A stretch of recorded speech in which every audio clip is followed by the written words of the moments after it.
4వ వచనాన్ని నేను చదువుతున్నాను. అందుకు మరియా, నేను పురుషుని ఎరుగని దానిని ఇది ఎలాగూ జరుగునని దూతతో అనగా, దూత, పరిశుద్ధాత్మ నీ మీదికి వచ్చును, సర్వోన్నతుని శక్తి నిన్ను కమ్ముకొనును, గనుక పుట్టబోవు శిశువు పరిశుద్ధుడై దేవుని కుమారుడు అనబడును. ప్రభు తన మాటలు మన వినికిడిలో దీవించును గాక. ఆమేన్. దేవుని వాక్యంలో మనం చదివినటువంటి ఈ భాగాన్ని మనము పరిశీలనగా గమనించినట్లయితే, యేసుక్రీస్తు వారి యొక్క పుట్టుక ఎలా జరిగింది, అందులో ఒక చిన్న సందర్భాన్ని ఇక్కడ మనం చూడగలుగుతున్నాం. పరలోకము నుండి దేవుని దూతలు భూమి మీదకి దిగి వచ్చారు. అప్పటికే యోసేపు అనేటువంటి పురుషునికి ప్రదానం చేయబడింది మరియ అనేటువంటి కన్యక. ఆ కన్యక దగ్గరకు దేవుని దూతలు పంపించబడ్డారు పరలోకము నుండి. దేవుని దూతలు చెప్పినటువంటి మాట ఆ కన్యతోటి మనం అక్కడ చూస్తున్నాం. నీవు గర్భవతివి, గర్భము ధరుస్తావు అనేటువంటి మాట అక్కడ వారు చెప్తారు. చూడండి దేవుని వాక్యంలో 30వ వచనం. మరియా, క్షమించండి, 28వ వచనం.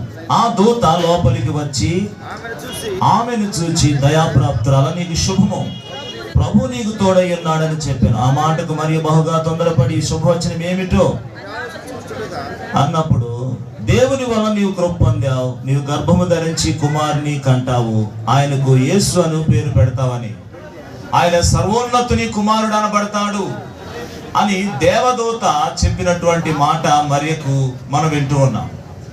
అయితే వెంటనే మరియ యొక్క స్పందన అక్కడ మనం చూస్తున్నాం. ఆమెకి ఇంకా వివాహం కాలేదు, ప్రధానం మాత్రమే జరిగింది. మరియ అంటుంది, ఇది ఎలా సాధ్యం అంటుంది. హౌ ఇస్ ఇట్ పాసిబుల్ అని చెప్పేసి మరియ అంటుంది. ఇది ఎలా సాధ్యం అంటుంది. ఈ రోజున లోకమంతా కూడా ఈ ప్రశ్నే ఉంటూ ఉంది ప్రియులారా. ప్రతి వ్యక్తి జీవితంలో ఇది ఎలా సాధ్యం, ప్రతి కుటుంబంలో ఇది ఎలా సాధ్యం, ప్రతి ప్రాంతంలో ఇది ఎలా సాధ్యం అని ప్రతి ఒక్క వ్యక్తి జీవితంలో కూడా, ప్రతి ఒక్కరిలో కూడా ఇదే ప్రశ్న, ఇది ఎలా సాధ్యం. ఒక స్త్రీ గర్భం ధరించాలంటే పురుషుని యొక్క కలయిక ద్వారా మాత్రమే గర్భం ధరిస్తుందనే సత్యం లోకం జగమెరిగినటువంటి సత్యం. అయితే ఇక్కడ పురుషుని యొక్క ప్రమేయం లేకుండా ఇది ఎలా జరుగును అని ఆ యొక్క స్త్రీ కన్య అడుగుతోంది. మనుషులకు అసాధ్యమైనటువంటి కార్యం ఇది భూమి మీద, దేవునికి సాధ్యం. మన ద్వారా జరిగించబడేటువంటి కార్యాలు మన ద్వారానే జరిగించబడతాయి. మన వల్ల కానటువంటి కార్యాలను దేవుడు జరిగిస్తాడు. ప్రైజ్ ది లార్డ్, హల్లెలూయా. మనుషులకు అసాధ్యమైనటువంటి కార్యాలను దేవుడు చేయగలుగుతాడు. ఇది ఎలా జరుగును అనేటువంటి ప్రశ్న ఈ ఉదయకాల సమయంలో ఒకవేళ మన మనసులో ఉంటే, పరిశుద్ధాత్మ వలన జరుగునని దేవుని వాక్యం సెలవిస్తాం. పరిశుద్ధాత్మ, సర్వోన్నతుని యొక్క శక్తి నిన్ను కమ్ముకొనును, కాబట్టి ఇది జరుగుతుంది. కంటికి కనిపించని దేవుని శక్తి కమ్ముకుంటుంది నిన్ను. ఆ శక్తి ద్వారా నీవు గర్భాన్ని ధరిస్తావని చెప్పేసి దేవుని వాక్యంలో దూత పలికినటువంటి మాట మనం చూస్తున్నాం. ప్రియులారా, దేవుని వాక్యంలో మనుషులకు అసాధ్యమైనటువంటి విషయాలు దేవుని ద్వారా సాధ్యపరిచినటువంటి విషయాలు బైబిల్లో చాలా ఉన్నాయి. నాకేవ్వబడిన సమయంలో 2-3 సందర్భాలు చెప్పి ముగిస్తాను. అందులో ఒకటి, శారా అనేటువంటి స్త్రీ బైబిల్లో ఉంది. ఆమెకు 90 సంవత్సరాల వయసు, తన భర్తకు 99 సంవత్సరాల వయసు, దగ్గరదాపు 100 సంవత్సరాల వయసు. దేవుడు వారికి పిల్లల్ని ఇస్తానని చెప్పాడు. ఆకాశ నక్షత్రాలు అంతగా, భూమి మీద ఇసుక అంతగా విస్తరింపజేస్తానన్నాడు. కానీ 25 సంవత్సరాలుగా ఒక్క బిడ్డ కూడా పుట్టలేదు. ఆ సమయంలో మనం చూసినట్లయితే దేవుడు వారికి ప్రత్యక్షమైనప్పుడు, నిశ్చయముగా నేను నీకు సంతానాన్ని ఇస్తానంటాడు. ఆ సమయంలో నాకు గర్భం ఉడిగిపోయింది, పిల్లలను కనేటువంటి శక్తి నాకు లేదు అని ఆ స్త్రీ అంటుంది.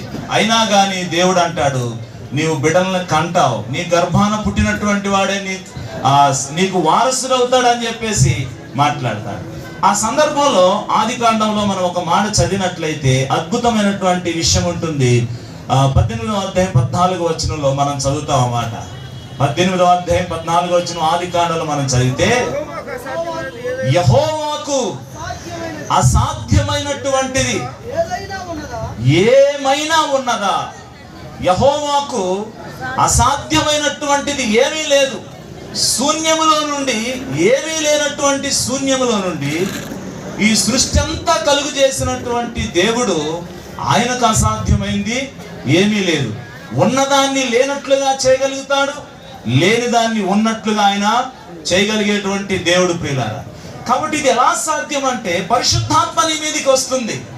కాబట్టి పుట్టబోవు శిశువు పరిశుద్ధుడై దేవుని కుమారుడు అనబడతాడు అని దేవుని వాక్యంలో దేవుని దూత చెప్పబడిన సందర్భం మనం చూస్తున్నాం. దేవుడు చెప్పినట్లుగా శారాయి గర్భం పండింది.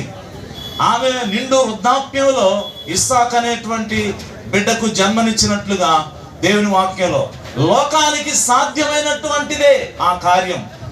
గర్భం ఉడికిపోయినటువంటి ఒక స్త్రీ నుండి ఎలా కుమారుడు పుట్టగలుగుతాడు? లోకానికి అసాధ్యం అది. కానీ ఇది దేవుని ద్వారా సాధ్యమైనట్లుగా వాక్యంలో మనము చూడగలుగుతున్నాం. ప్రియులారా, దేవుని వాక్యంలో దావీదు అనేటువంటి ఒక వ్యక్తి ఉన్నాడు. ఆ వైపున ఫిలిస్తీన్లు మోహరించి ఉన్నారు, ఈ వైపున ఇశ్రాయేలు మోహరించి ఉన్నారు. ఇశ్రాయేలు పక్షంగా రాజు సౌలు ఉన్నాడు. ఫిలిస్తీన్ల పక్షంగా అక్కడ గొల్యాత్ అనేటువంటి శూరుడు, 6 మూరల జానుడు ఉన్నటువంటి శూరుడు మోహరించి ఉన్నాడు. అతను అంటున్నాడు, మీ వైపు నుంచి ఒకరిని పంపించండి, నాతో పోరాడి గెలిస్తే మేమందరం లొంగిపోతామని చెప్పేసి అంటాడు. అతను 6 మూరల జానుడు ఉన్నాడు, యుద్ధ వస్త్రాలన్నీ ధరించుకున్నాడు. అతను చూస్తేనే భయం వేసిపోతా ఉంది. అయితే ఈ ఇశ్రాయేలీయులందరూ కూడా భయపడిపోతున్నారు. ఆ సమయంలో దావీదు అనేటువంటి ఒక చిన్న బాలుడు అక్కడికి వచ్చాడు. దావీదు అనే బాలుడు వచ్చి, నేను వారితో యుద్ధం చేస్తానంటాడు. ఇది గొప్ప ఆశ్చర్యం. రాజు సహితం అక్కడ వణికిపోతూ ఉన్నాడు అవతల వ్యక్తిని చూసి. కానీ ఈ యొక్క బాలుడు నేను వెళ్ళి యుద్ధం చేస్తానంటున్నాడు. ఇది ఎలా సాధ్యం? ఫిలిస్తీన్ల వైపు చూస్తే ఇశ్రాయేలీయులందరూ కూడా చాలా ఆశ్చర్యపడుతున్నారు. అతన్ని ఎవరు జయించగలుగుతారు? ఎవరు అతనితో పోరాడగలుగుతారు? అతడు బలం కలిగిన వాడు, శూరుడు, అతని ముందు ఎవరు పనికిరారని చెప్పేసి అనుకుంటున్నారు. ఆ సమయంలో నేను పోరాడతానని చెప్పేసి దావీదు వచ్చాడు. మనం వాక్యంలో చూసినట్లయితే దావీదు వచ్చి, నీవైతే నీ యొక్క యుద్ధాన్ని, నీ కత్తిని, నీ ఇంటిని నమ్ముకున్నావు, నీవు తిరస్కరించినటువంటి జీవం కలిగినటువంటి దేవుని పేరట నేను నీ మీదకి వస్తున్నాను. ఎంత అద్భుతమైన మాట అండి!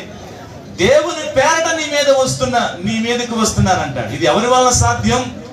దావీదు అంత గొప్ప ఫిలిస్తీయుడైనటువంటి గొల్యాతును, ఆ యొక్క సైన్యాన్ని ఎదుర్కోవటం అనేటువంటిది, బాలుడు యుద్ధ నేర్పరితనం లేదు, యుద్ధ వస్త్రాలు లేవు, ఎలాగ జయించగలిగాడంటే జీవం కలిగినటువంటి దేవుని పేరట.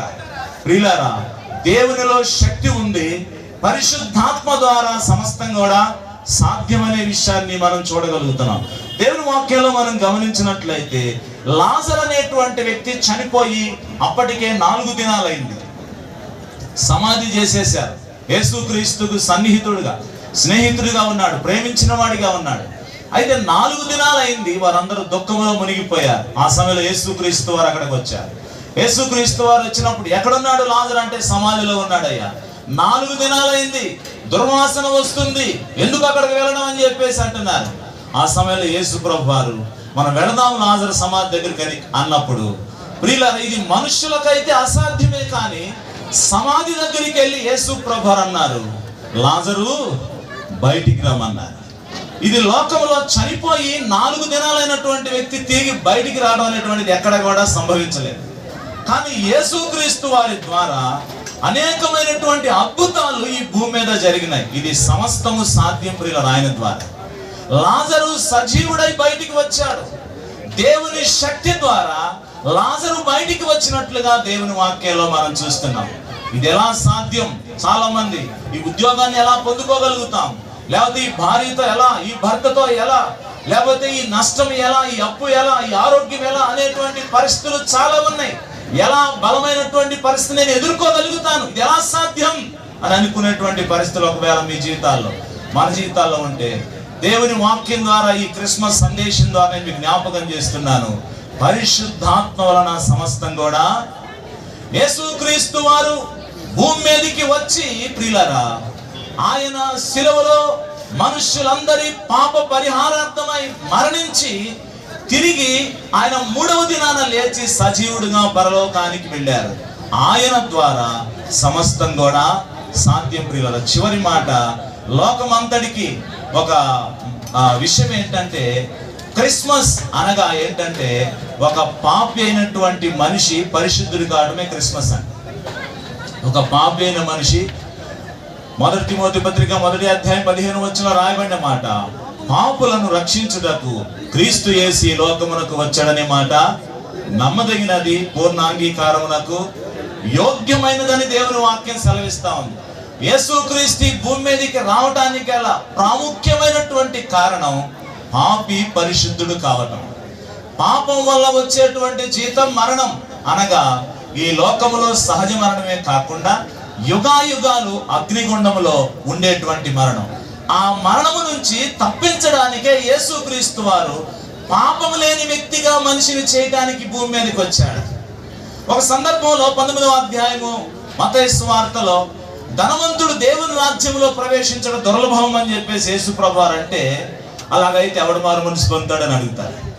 అప్పుడు యేసు ప్రభు వారు అన్నటువంటి ఒక అద్భుతమైన మాట ఏంటంటే, ఇది మనుష్యులకు అసాధ్యమా కానీ దేవునికి సమస్తము సాధ్యమని యేసుక్రీస్తు వారు చెప్పారు. కాబట్టి ఒక పాపి అయినటువంటి మనుష్యుడు ఎలా పవిత్రుడు కాగలడంటే, అది యేసుక్రీస్తుకు సమస్తము కూడా సాధ్యం. యేసుక్రీస్తు వారు 2023 సంవత్సరాల క్రితం ఈ భూమి మీదకి మానవుడిగా వచ్చాడు. అదే క్రిస్మస్ పండుగ. ఆయన దేవుడయ్యుండి మానవుడిగా వచ్చాడు. అదే క్రిస్మస్ పండుగ. ఎందుకు వచ్చారు ఆయన అంటే, ఒక పాపి అయినటువంటి మనుషుణ్ణి పరిశుద్ధుడిగా మార్చి నరకము నుంచి తప్పించి మోక్షానికి తీసుకొని వెళ్ళటానికి యేసుక్రీస్తు ఈ భూమి మీదకి వచ్చారు. వీళ్ళరా అక్కడ అంటాడు, దేవుని వాక్యంలో మనం గమనించినట్లయితే, ఇది ఎలా సాధ్యం అనుకుంటున్నారేమో, ఇలాగైతే ఎవడు రక్షణ పొందగలుగుతాడయ్య అంటే, దేవునికి సమస్తము సాధ్యం. ఎవడు రక్షణ పొందగలుగుతాడంటే యేసుక్రీస్తు ద్వారా ఎవరైనా ప్రియులారా ఆయన యందు విశ్వాసం ఉంచడం ద్వారా రక్షణ పొందగలుగుతారు. యేసుక్రీస్తు ద్వారా మాత్రమే రక్షణ పొందగలుగుతారని యేసుక్రీస్తు వారు అక్కడ, ఇది మనుషుల వల్ల కాదు కానీ దేవుని వల్ల అవుతుందని చెప్పేసి యేసు ప్రభు వారు చెప్పిన ఈ మాట నేను మీకు జ్ఞాపకం చేశాను. ప్రియ సోదరి సహోదరులారా, ఈ క్రిస్మస్ సందర్భంగా ఎవరైతే ఇది అసాధ్యము నా జీవితం అనుకుంటున్నారో, మీకు నేను తెలియజేస్తున్నటువంటి గొప్ప శుభవార్త ఏంటంటే, యేసుక్రీస్తు ద్వారా సమస్తము సాధ్యం. ఆయనకు అసాధ్యమైంది ఏది కూడా లేదు. ఆయన యొద్దకు వచ్చి వీళ్ళ ఆయనకు లోబడి, మరియ జీవితంలో ఎలాగా అసాధ్యమైనటువంటి కార్యం సాధ్యమైందంటే, ఆమె దేవుణ్ణి స్తుతిస్తూ 1వ అధ్యాయంలో ఒక అద్భుతమైనటువంటి గీతం పాడుతుంది. ఆయనకు భయపడు వారి మీద ఆయన కనికరము తరతరములు. మనము యేసుక్రీస్తు వారి దగ్గరకు వచ్చి విధేయత చూపించినట్లయితే, మనల్ని మనం తగ్గించుకొని, ప్రభువా నీ కార్యము నా జీవితంలో జరిగించండి మనం చెప్పగలిగినట్లయితే, ఆయన ద్వారా ప్రతి కార్యాన్ని మన జీవితంలో మరి సాధ్యం చేసుకోగలుగుతామని దేవుని సేవకుడిగా ఈ మాటలు మీకు తెలియజేస్తూ ముగిస్తున్నాను. నాకు ఇచ్చిన అవకాశాన్ని బట్టి ప్రభువుని స్తుతిస్తూ వందనాలు తెలియజేస్తున్నాను. Thank you sir. Thank you. చక్కని వాక్యం అందించిన మీకు ప్రభు పెట్టి వందనాలు.